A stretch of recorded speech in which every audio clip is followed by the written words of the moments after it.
Izao no Jehova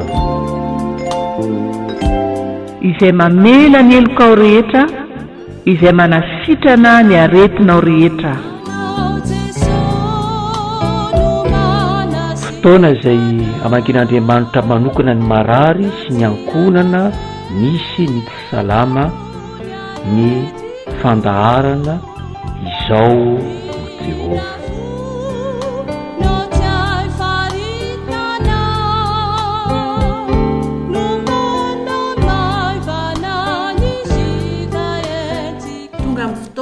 Zay iombonantsika iaraha mivavaka riavana ho an'ny marary sy ny ankonana misy ny tsy salama isika ankehitriny. Ko ampitomboina aminao sy amin'ny ankonanao ny fahasoavan'Andriamanitra ao amin'i Jesosy Kristy tompontsika, ho amintsika rehetra ny fahafenon'ny fanahy masina. Amen. Ny salamo fa 2:20 ny 1:1 hatramin'ny 5 no iarahantsika manandratra iderahantsika n'Andriamanitra ary ankalazantsika ny anarany. Dia toizintsika miaraka amin'ny salamo fa 3:20 ka ny 1:1 hatramin'ny 5 ihany koa. Salamo fa 2:20 1:1 hatramin'ny 5 ary salamo fa 3:20 1:1 hatramin'ny 5. Iaraka anandratra ny feontsika sy ny fotsika isika ankalaza n'Andriamanitra amin'izany salamo izany. Tsara ny ideran'i Jehova sy ny ankalaza ny anaranao ry avo indrindro, ary anambara ny famindraponao no ny maraina sy ny fahamarinanao no ny alina, amin'ny valitorofolo sy amin'ny feondokanga. Fampifalianao amin'ny nataonao ao Jehova, ny asan'ny tananao no iobiko. Jehova, akory ny alehiben'ny asanao, lalina indrindra ny fisainanao. Jehova no mpanjaka, mitafy voninahitra izy. Jehova mitafy eny misikina hery izy, ary zao rehetra zao nampitoerina ka tsy hetsika. Ny seza fiandriananao nampitoerina hatramin'ny fahagola, hatrizay ianao. Manandra-peo ny rika Jehova, eny manandra-peo ny rika, mampiondrona ny feo ny rika, mihoatra noho ny rano sady be ny mahery, eny mihoatra noho ny onjan-dranomasina lehibe, ny voninahitra Jehova any amin'ny avo. Ny teny vavolombelonao dia marina indrindra, fahamasinana no mendrika ny tranonao mandritra ny andro maro, Jehova o. Ivavaka isika. Ry Andriamanitra, ray zanaka fanahy masino, Andriamanitra hatrizay ary maharitra mandrakizay. Misaotranao eram-po, eran-tsaina, eram-panahy amin'izao ora sy fotoana izao mbola ahafahanay miombombavaka eo apotry ny azo fijalianao, midera sy mankalaza ny anaranao be voninahitra. Tsara ianao Andriamanitra, mpanao ny tsara ianao, ary misaotranao manokana izahay noho ny amin'ny fitantananao rehetra nandritra ny herinandro iny. Misaotranao manokana izay noho ny amin'ity andro anio ity, ary izao fotoana manokana izao izay atokana ho an'ny marary sy ny tsy salama, ny ankonana misy izany marary izany, ary ny olona rehetra izay mikarakara sy mitsabo ny marary. Dia ho aminay tsirairay avy ny fahasoavanao sy ny famindraponao, ary mba ho manimpofona eo anatrehanao ny fiombonam-bavaka tanterahinay. Amin'ny anaranao Jesosy Kristy, Tompo sy mpamonjy anay, no anaovanay izany vavaka izany. Amen. Ry havana lehibe ary mahatalanjona ny asan'Andriamanitra, ka deraintsika isan'andro san'andro zany. Ary na dia lehibe sy manerinerina ry Andriamanitra, dia tena miondrika tokoa mijery antsika zanak'olombelona. Ankehitriny dia handray ny tenin'andriamanitra isika miainga amin'ny soratra masina izay voasoratra ao amin'ny asan'ny apôstôly, asan'ny apôstôly toko voalohany, dia hovakitsika ny 1 hatramin'ny 4. Asan'ny apôstôly toko voalohany 1 hatramin'ny 4 no andininy soratra masina andraisantsika ny vatsy amin'ity anio ity. Rehefa hita ry havana dia manasanao ampitiavana hamaky izany na ny eo akaikin'ny marary no mamaky ho azy. Amin'ny anaran'i Jesosy.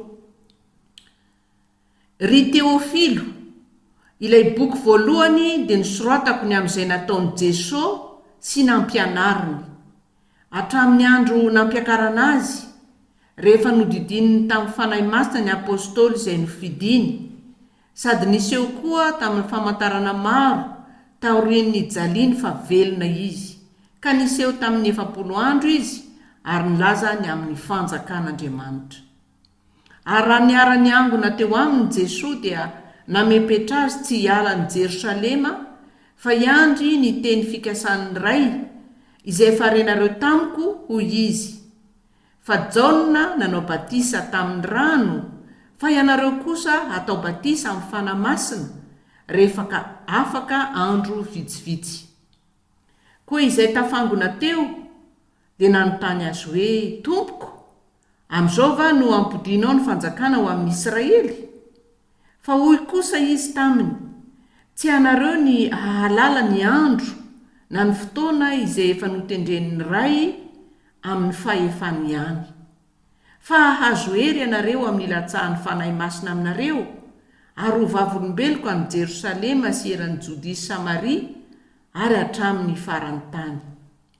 Ary rehefa nilaza izany Jesosy dia nakarina izy, ary raha mbola nijery izy ireo nisy rahona nitondra azy ka tsy hitany masony intsony izy. Ary raha mbola nandinika ny lanitra izy ireo tamin'ny nandehanan'i Jesosy, indreo nisy roalahy teo anilany ny akanjo fotsy izay nanao hoe, ry lehilahy Galiliana, nahoana no mijanona eto mijery ny lanitra ianareo? Iny Jesosy izay nampiakarina niala taminareo any an-danitra iny dia mbola ho avy tahaka ny nahitanareo azy niakatra ho any an-danitra. Ary izy ireo niverina tany Jerosalema rehefa avy teo amin'ny tendrombohitra atao hoe Oliva izay akaikin'ny Jerosalema. Ary rehefa tafiditra izy dia niakatra ho any an-trano ambony izay fitoerany dia Petera sy Jaona sy Jakoba sy Andrea, Filipo sy Tomasy, Bartolomeo sy Matio, Jakoba zanaky Alfeo sy Simona Zelota ary Jodasy zanaky Jakoba. Ireo rehetra ireo niray saina naharitra ny vavaka mba amin'ny vehivavy sy Maria renin'i Jesosy ary ny rahalahiny. Amen. Andininy soratra masina izay mampita amintsika ry havana ny manodidina ny akaran'i Jesosy Kristy tany an-danitra rehefa nitsangana tamin'ny maty, izany hoe 40 andro tao aorianan'ny Paska. Io le ambarantsika hoe Ascension. Izay no voambaran'io asan'ny apôstôly 1 hatramin'ny 1 ka hatramin'ny 1 hatramin'ny 4 io. Hoy ny soramandry, fitariteny sy filazana ny nanafaran'i Jesosy ny mpianany sy ny sarahany taminy raha niakatra ho any an-danitra izy. Nisaraka tamin'ny mpianatra tokoa manko Jesosy teo ry havana. Ankehitriny sika dia mankalaza n'izany fety eo amin'ny sehitry ny finoana, fa te hisintona ny eritreritra ao 2 minitra hoe mba nanahoana re ny ainan'ireo mpianatra ireo izany fisarahana tamin'ny tompo izany. Nanahoana ny ainan'izy ireo izany fisarahana tamin'ny tompo izany rehefa niaraka teny foana nandritra ny 3 taona, nampianarin'ny tompo ny amin'ny fanjakan'Andriamanitra, nampaherezin'ny tompo tao anatin'ny zavatsarotra, nanehon'ny tompo zava-mahagaga maro. dia io ny tompo fa miakatra misaraka amin'izy ireo. Miombokevitra isika ry havana fa nalahelo reto mpianatra reto, ary tsy hoe nalahelo ihany fa nangaiay ilay nandaozana ny zavatra rehetrarehetra, ary tsy hitany hoe nangaiay ihany fa mitebiteby ihany koa ny amin'ny hoe dia ahoana indray zany zao ny ampitso ary ahoana ny andro sy ny volana manaraka. Zany rehetrarehetra izany, alahelo, fangaiaizana, tebiteby, zany no ny ainany reto mpianatra reto. Zao anefa ry havana, izany alahelo sy ataontsika hoe fasahirana an-tsaina izany dia niteraka zava-tsogoavana tsy takatry ny eritreritry reto mpianatra reto, ary tsy ela fa ataontsika hoe raha vao tafasaraka tamin'ny tompo teo izy dia efa nisy zava-mahagaga, zava-dehibe sahady ny ainan'izy ireo. Ary zay no afatra omen'ny tompo atsika hoe ao ambadiky ny zavatra mampalahelo, mampitebiteby toy ny aretina izany, anisan'izany ny aretina, dia misy harem-pahasoavana goavana zay entin'ny tompo iainantsika ry havana. Inona tokoa ny zavatra nitranga teto?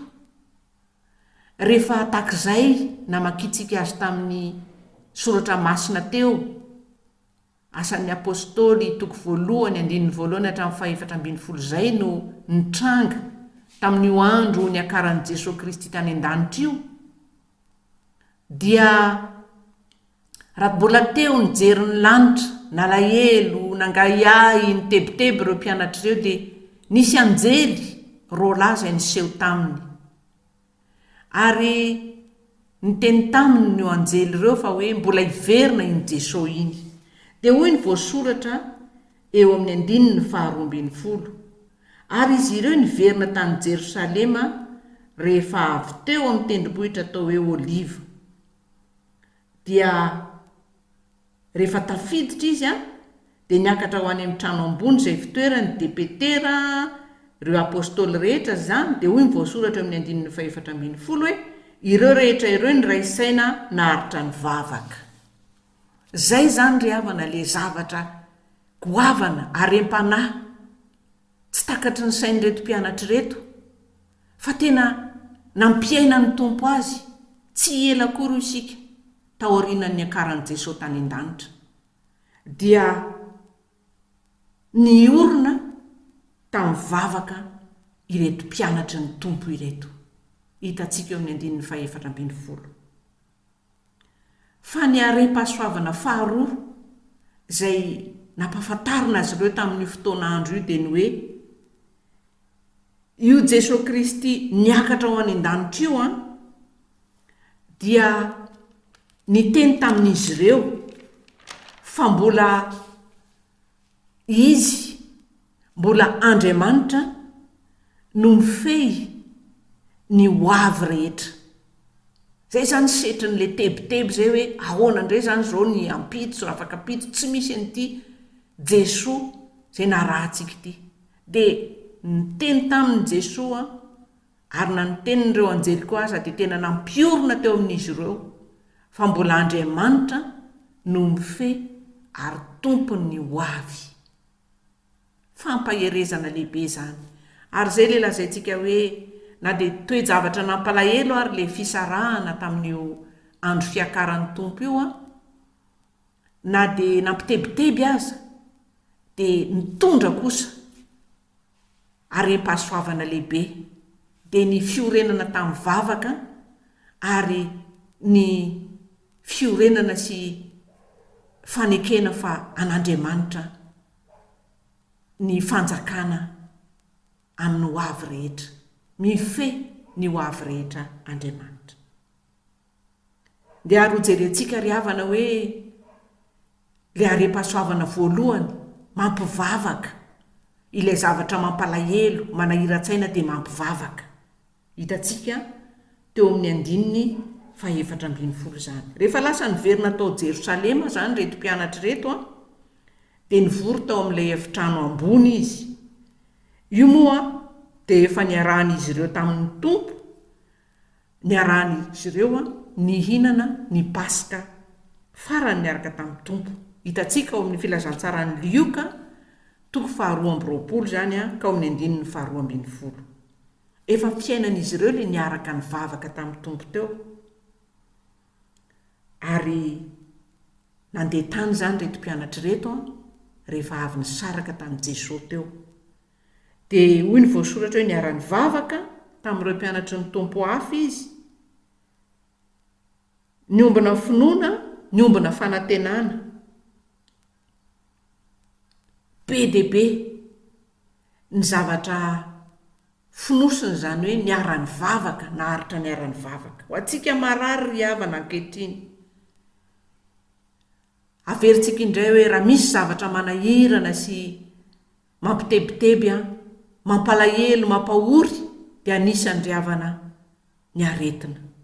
Na inon'inona io aretina io, mety aretina vao mahazo anao vetivety vao androany angamba, mety aretina efa naharitra eo aminao, na mety zao valana aretina izay mahazo atsika eran-tany izao.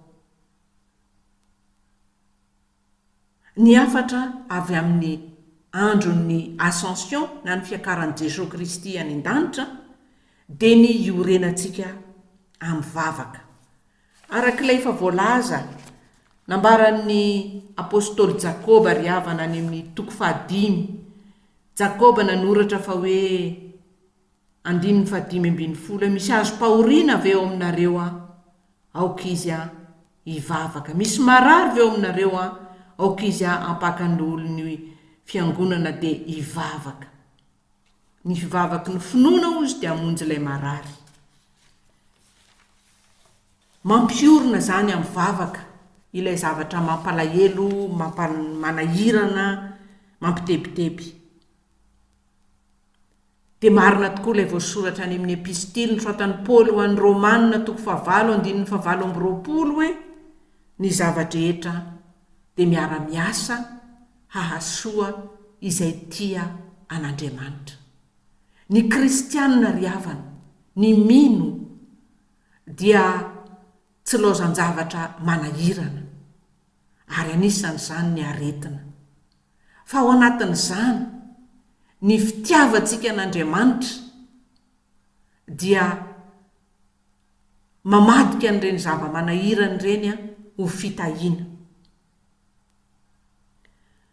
Amin'izao fotoana ny fihiboana izao, zany hoe ilay tsy mivezivezy, tsy mifamangy firy, dia tsapan'ny kristianina maro ny herin'ny fiaraha-mivavaka, ka na dia tsy afaka mivory sy mifanantona aza toy ny hoe any amin'ny toerana fiangonana fivavahana na hoe any tokantrano, dia mifandefa someso amin'ny telefônina ary miombona amin'ny fanantenana, mifampitondra mambavaka, mifampahery amin'ny soratra masina ny mpino ry havana. Anisan'ny zavatsoa izay nentin'izao toe-javatra manahirana izao io fampiasantsika ny teknôlôjia, ny serasera hanatanterahantsika ilay fiaraha-mivavaka, ilay fiainam-bavaka, ka mahatonga antsika ifampitsotra, mifampizara olana, mifampitsinjo eo amin'ny fiainana, ka manjary miara-mivavaka ny mpino. Tena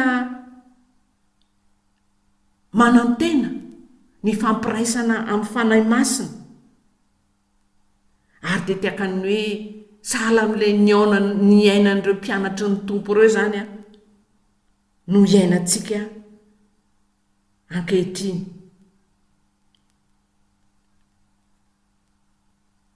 ny faharoa ry havana dia ny hoe tamin'io fotoana ny akaran'i Jesosy any an-danitra io koa dia mbola nanontany ihany ireo mpianatra ireo hoe Jesosy aroviana no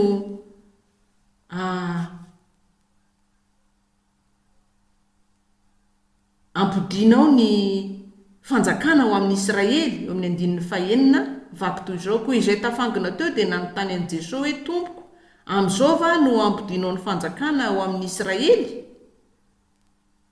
satria Jesosy andeha dia ahoana zany le nantenaina amin'le hoe mba tsy ho ambany ziogan'ny mpanjanaka romanina intsony dia ho kosa Jesosy hoe tsy anareo ny ahalalany andro na ny fotoana izay efa notendren'ny ray amin'ny fahefany ihany. Zay tenin'ny Jesosy zay dia le nambaran'ilay anjely koa ery amin'ny andininy fahaefatra ambin'ny folo hoe iny Jesosy zay nampakarina ny ala taminareo any an-danitra iny dia mbola ho avy tahaka ny nahitanareo azy niakatra ho any an-danitra.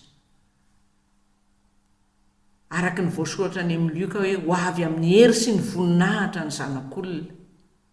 Zany teny zany dia hare-pahasoavana faharoa tamin'ity andron'ny Ascension ity, zany hoe nanamafisany Jesosy fa tena tompon'ny fahefana any an-danitra sy ety an-tany izy. Mbola ho avy ozy izy no hiverenany fanjakan'i Israely eto tany ary anyray zany fotoana izany. An'Andriamanitra noho ny amin'ny fahefan'Andriamanitra izany.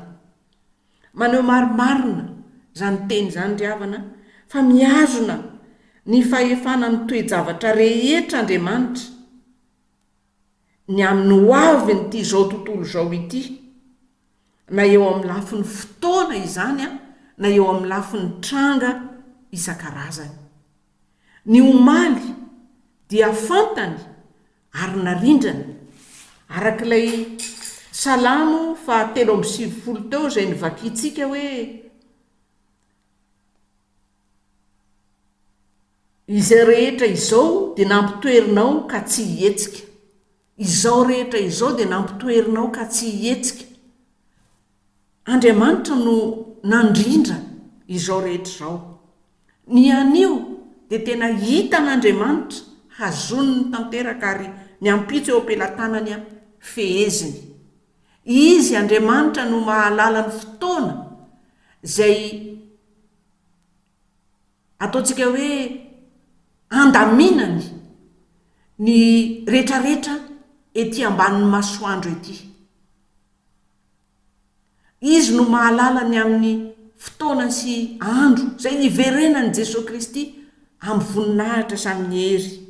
Hoy ny voasoratra ao amin'ny Kolosianina 1 ka ny andininy fahenina ambin'ny folo. Izy, zany hoe Kristy, no naharina ny zavatra rehetra sady ho azy izany.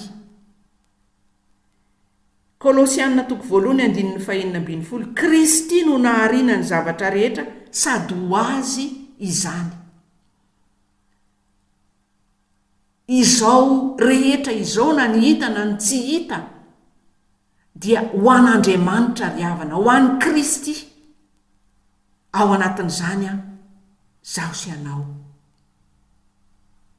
Ao anatin'izany ny momba antsika rehetra. Ananan'Andriamanitra fahefana isika satria noforonina ho azy isika.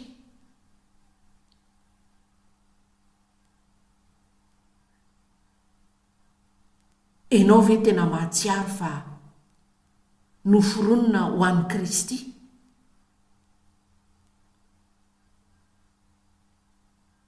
Ny antom-pisitsika dia ho an'Andriamanitra ary voatendry ny fotoana rehetra.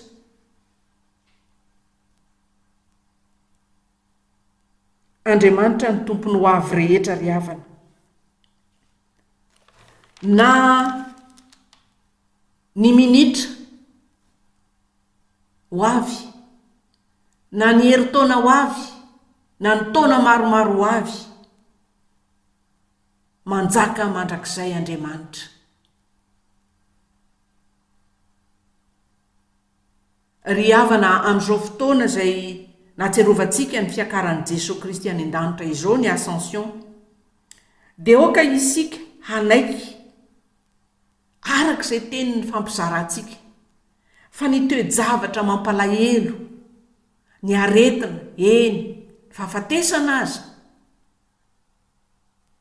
zay mampitebiteby rehetra dia voalohany indrindra ho isika mitona antsika hivavaka haharitra hivavaka tsy hoe rehefa alohan'ny sakafo ihany vao hivavaka fa tena hoe fiainam-bavaka araroty izao fotoana mamparary anao zao ry havana mivavaha mandrakariva miresaha amin'ny tompo mitomboa amin'ny fifandraisana aminy vakio ny baiboly manaova hira fiderana antsapanahy na raiso amin'ny onjam-peo zany ary dinio sisaintsainy ny tonon-kiram-panahy fa ho hitanao ny hery zay tovozonao anatin'izany hatoky ny herin'ny vavaka ianao ry havana zany no antony zavatra manahirana eo amin'ny fiainantsika mba hatokitsika fa isika dia manana ny raintsika izay any an-danitra zay miahy atsika manana ny jesosy kristy ilay mpiandry tsara zay mahafantatra ny tebitebitsika rehetra dia hatoky ny herin'ny vavaka isika hatoky ny tenin'Andriamanitra isika mianatra mankatohan'Andriamanitra tsika ao anatin'izany zavatra rehetrarehetra manahirana zany ka hananantsika fiainam-bavaka tena hitanao mihitsy ilay hoe mandray an-tanana anao Andriamanitra ary manasitrana anao faharoa ry havana ny zavatra manahirana sy mampalahelo toy ny aretina sy ny tebiteby ny fahasairanana isan-karazany dia mitona antsika mbola isaina fa tompony zavatra rehetra Andriamanitra tompony fotoana Andriamanitra tompony aintsika Andriamanitra dia napetrako ny fanontaniana hoe ianao ve fa mahatsiaro fa an'ny tompo satria izay le voasoratra tany amin'ny Kolosianina hoe noforonina ho azy isika raha ohatra ka mbola tsy mahatsiaro an'izay ianao ry havana raha ohatra ianao ka mbola tsy nanaiky fa an'ny tompo ianao fotoana mahamety izao tena fotoana mety izao hoe ekeo fa izy no nahary anao izy no nanao anazy nanao anao mba ho azy ianao amin'ny vavaka ataonao dia avereno isan'andro fa azy ianao ary izy no Andriamanitra ao manekefa izy ny tompo marika amin'ny ankehitriny sy amin'ny ampitso ry havana haneo ny harem-pahasoavany amintsika ny Andriamanitra ao anatin'ny aretina manahirana malahelo mampitebiteby dia ho aminao sy ny ankonanao ny voninahitr'Andriamanitra ary ho tanteraka aminao ny fitahiny mahatretika. Amen. Hivavaka isika. Ry Andriamanitra ray zanaka fanahy masonao, Andriamanitra hatrizay ary Andriamanitra maharitra mandrakizay.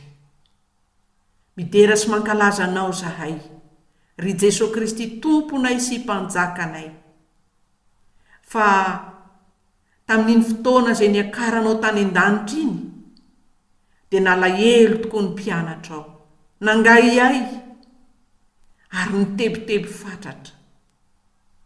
Kanefa tao anatin'izany no nanehoanao zava-mahagaga sahady teo amin'ny fiainany raha voa nisaraka taminao teo izy. Ankehitriny koa ny marary Tompo, dia indraindray mangay ahy eo anatrehan'ny fanaintainana, mitebiteby eo anatrehan'ny fitsaboana. Misy aza ao anatin'izao vaninandro iainana izao namoyavana dia mety malahelo. Fa ireny rehetra ireny dia miara-miasa Tompo, ary dia manaiky izahay fa miantso anay hivavaka ny aretina. Koa dia indreto izahay marary, na ininona anaran'izany aretina izany, na ininona ny soritra aretina Tompo, manantona anao izahay. Te hitombo amin'ny fahalalana ny fitiavanao zahay. Te hiorona amin'ny fiainana mifandray aminao izahay. Te haharitra amin'ny fivavahana izahay. Ary te ahita zava-mahagaga amin'ny teninao isan'andro izahay. Te hanamafy izahay fa ianao no Andriamanitra mifehy ny zavatra rehetra. Ianao nahary zao tontolo zao, nahary anay mahalala ny momba anay rehetra, ny sela rehetra amin'ny tenanay, tsisy miafina aminao. Ka dia manolo tena izahay fa anao izahay, ary ianao no tomponay. Dia karakarao izahay, ry Andriamanitra tsara sy mpanao ny tsara, ary tsy hisaraka aminao amin'ny andro rehetra sisa no fanirinay. Amin'ny anaranao Jesosy Kristy Tompo no anaovanay izany vavaka izany. Amen. Ry ava-malala ao amin'ny Tompo, endre ny fitiavan'Andriamanitra nasehony tamintsika tamin'ity anio ity. Niombom-bavaka isika, ary niaraka nitondra ny fanantenantsika. Ankehitriny anefa ry havana ny fotoana manampetra eto amin'ny onjam-peo, fa tsarovy fa ny fampiraisan'ny fanamasina dia amintsika hatrany. Ary ny Baiboly dia eo anilanao. Koa mivavaha mandrakariva ary mitombo amin'ny fahasoavana sy ny fahalalana tsara le Jesosy Kristy sy Andriamanitra ray tiatsika. Dia ho tononona ary ry havana ny tsodrano ho tanteraka aminao anie zany. Amin'ny anaran'i Jesosy, hitahy anao anie Jehovah ka hiaro anao, ampamirapiratra ny tavany aminao anie Jehovah ka hamindra fo aminao, anandratra ny tavany aminao anie Jehovah ka hanome anao fiadanana. Amin'ny anaran'ny Ray sy ny Zanaka sy ny Fanahy Masina. Amen. Finaritra ry havana.